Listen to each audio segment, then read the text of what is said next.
Pakistan versus Bangladesh पहला test match Rawalpindi cricket stadium में खेला जा रहा है और बड़ा जबरदस्त आगाज था बांग्लादेश का, जो कि बॉलर्स हैं हसन और शरीफुल बड़ी नपी तुली और लेंथ पे बॉल करते रहे, क्योंकि पिच पे स्विंग भी था, सीम भी था और बाउंस भी था विकेट पे। तो अर्ली ब्रेक थ्रू करने में भी कामयाब हुए। पहली 3 विकेट बड़ी जल्दी उन्होंने ले दिए, गालिबन सिर्फ 16 रन पे 3 आउट हो गए थे, जिसमें अब्दुल्ला शफीक थे, बड़ी गैर जिम्मेदाराना शॉट खेल रहे थे।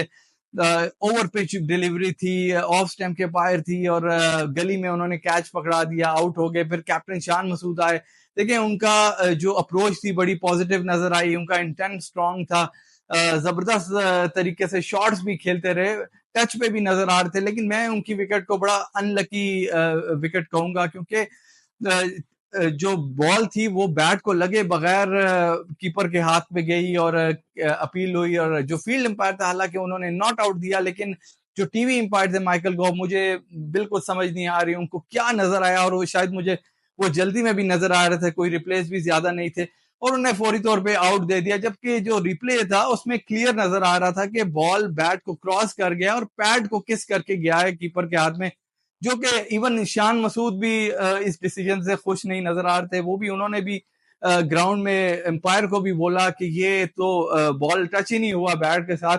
लेकिन जब एक बार फैसला आ जाता है तो फिर वो मानना पड़ता है। तो शान मसूद को बाहर जाना पड़ा। देखिए, मैं हमेशा एक बात मानता भी हूँ और कहता भी हूँ कि जो गलत डिसीजन होते हैं, इवन टेक्नोलॉजी इतनी स्ट्रांग है उसके बावजूद भी, ये इस किस्म के जो गलत डिसीजन होते हैं, प्लेयर को गलत जो आउट देते हैं, उससे पूरा टेम्परामेंट जो होता है वो हिल के रह जाता है, पूरी गेम चेंज भी हो जाती है। तो खैर, साउथ शकील आए, साइम अयूब का भरपूर साथ दिया, बड़ी जबरदस्त दोनों ने इनिंग जनरेट की और बड़ी मेच्योरिटी के साथ दोनों बल्लेबाज खेले। साइम अयूब की मैं तारीफ करूंगा, जितने उनको चांसेस मिले T20 वर्ल्ड कप में यूएसए में, 20-21 उन्होंने इनिंग्स खेली, कोई इंप्रेसिव स्कोर कर नहीं सके, बिल्कुल फ्लॉप गए।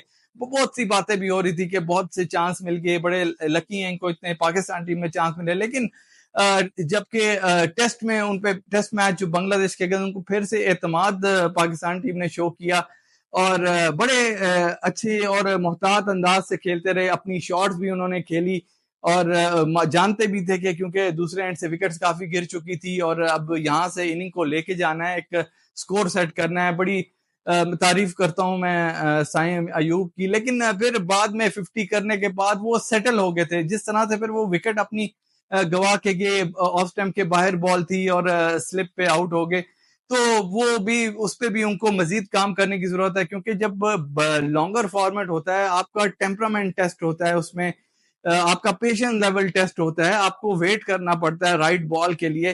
तो उसमें आप ये ड्राइव करने के बाहर निकलती हुई बॉल को और मतलब आउट हो गए, इस पे उनको काम करने की जरूरत है कि जब आप 50 क्रॉस करते हैं तो आपको इनिंग को आगे लेके जाना है, ताकि जो बड़ा स्कोर है वो आप बोर्ड में सेट कर सकें। इस चीज की इनको प्रैक्टिस करनी पड़ेगी, इस चीज की इनको ट्रेनिंग करनी पड़ेगी। दूसरे एंड में मैं साउथ शकील की तारीफ करता हूं, क्योंकि देखिए, जब एक प्लेयर डोमेस्टिक में अच्छे परफॉर्मेंसेस दे के, रन्स के अंबार लगा के, रगड़े खा के ऊपर आता है, तो उस बल्लेबाज पे आपको क्लियर फर्क नजर आता है। उसका स्टाइल, उसका स्टांस, उसकी जो शॉट्स की एबिलिटी है, काबिलियत है, वो आपको नुमाया नजर आती है। साउथ शकील ने भी यही किया जब जो बांग्लादेश के बॉलर से बाबर आजम, जो कि पहली बॉल, सेकंड बॉल पे आउट हो गए, तो बड़ी विकेट दी। उसके बाद टीम पाकिस्तान जो अंडर प्रेशर में थी, जो बांग्लादेश के बॉलर थे वो हावी थे, लेकिन साउथ शकील ने अपना बिल्कुल जो उनका डोमेस्टिक का एक्सपीरियंस है वो दिखा दिया।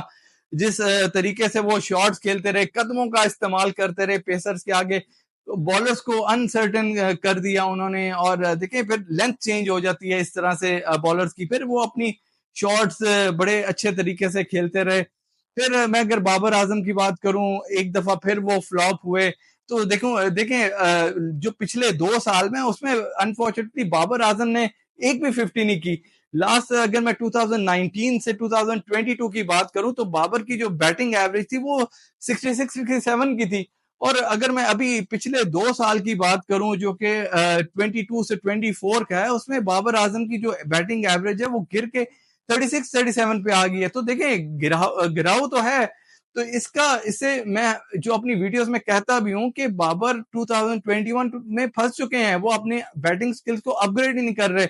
बहुत से जो लेजेंड्स हैं उन्होंने कहा भी कि कोचेस से हमने कहा भी कि ये टेक्निक आजमाएं, इस तरह से आप इंप्रूव करें, लेकिन बाबर वो मानने के लिए तैयार ही नहीं। तो देखें, अगर बाबर ने ग्रेट बनना है तो आपको अपना माइंड जो है उसको ओपन रखना पड़ेगा, नई टेक्निक्स आपको सीखनी पड़ेंगी वक्तन वक्तन, क्योंकि क्रिकेट अपग्रेड हो रही है, क्रिकेट फास्ट हो रही है, तो वो आपको नई चीजें सीखनी पड़ेंगी। फिर बांग्लादेश की बॉलर्स ने जिस तरह से बॉलिंग की, 2-2 विकेट शरीफुल ने और हसन ने हासिल की। जो नाहिद राना है उन्होंने बड़ी शानदार बॉल की, उनका पेस बड़ा जबरदस्त था, 149 की स्पीड तक वो बॉल करते रहे। कंपैरेटिवली थोड़े मार उनको पड़ गई, लेकिन बॉलिंग उन्होंने अच्छी की। फिर स्पिनर इन्होंने यूज किया, तो क्योंकि ये जो पिच है स्पिनर को इतना सपोर्ट कर नहीं रही, उनको काफी स्कोर पड़ा। जो आउटफील्ड है वो बड़ी स्लो है रावलपिंडी क्रिकेट स्टेडियम की। शान मसूद की प्री मैच प्रेस कॉन्फ्रेंस थी, वो बड़ी कॉन्फिडेंट थी। तो बिल्कुल आपको दिखाई देता है कि एक जो कैप्टन है वो, और उसको क्रिकेट की नॉलेज है, क्रिकेट की सेंस है, वो हर सवाल का जवाब देना जानता है, वो बातों को घुमाता नहीं, बड़ा क्लियर एक तरीके से अपनी बात समझाते हैं कि इस प्लेयर को हमने क्यों लिया, मीर हमजा को हमने क्यों ड्रॉप किया, मोहम्मद अली या खुरम शहजाद को क्यों लिया। अब जबकि मैं खुरम शहजाद और मोहम्मद अली की बात करूं तो दोनों बॉलर्स नेट पे जब हमने प्रैक्टिस सेशन देखे, उनमें बॉलिंग करते हुए बड़ी अच्छी फॉर्म में नजर आए, बड़ी अच्छी उनकी गेंदबाजी हो रही थी। खुरम शहजाद ने बाबर आजम को आउट भी किया, बोल्ड किया।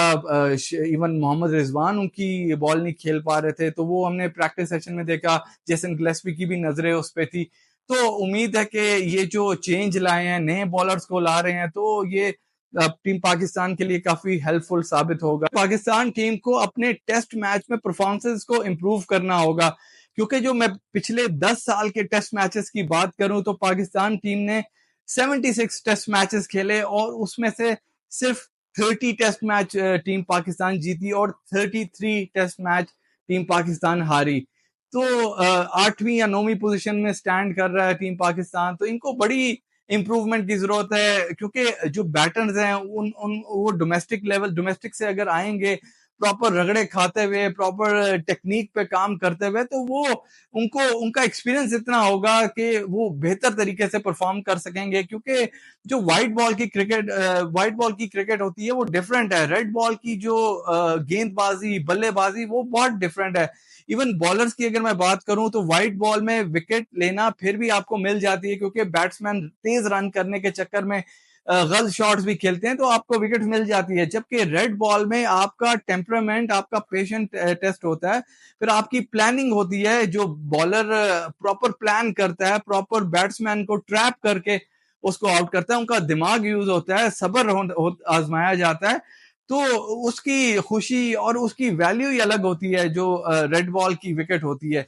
बाकी कल दूसरे दिन का खेल खेला जाएगा। आई होप टीम पाकिस्तान कोई अच्छा रन्स बोर्ड पे लगाने में कामयाब हुए और एक अच्छा और जबरदस्त मैच हमें देखने को मिले, और मे द बेटर टीम विन।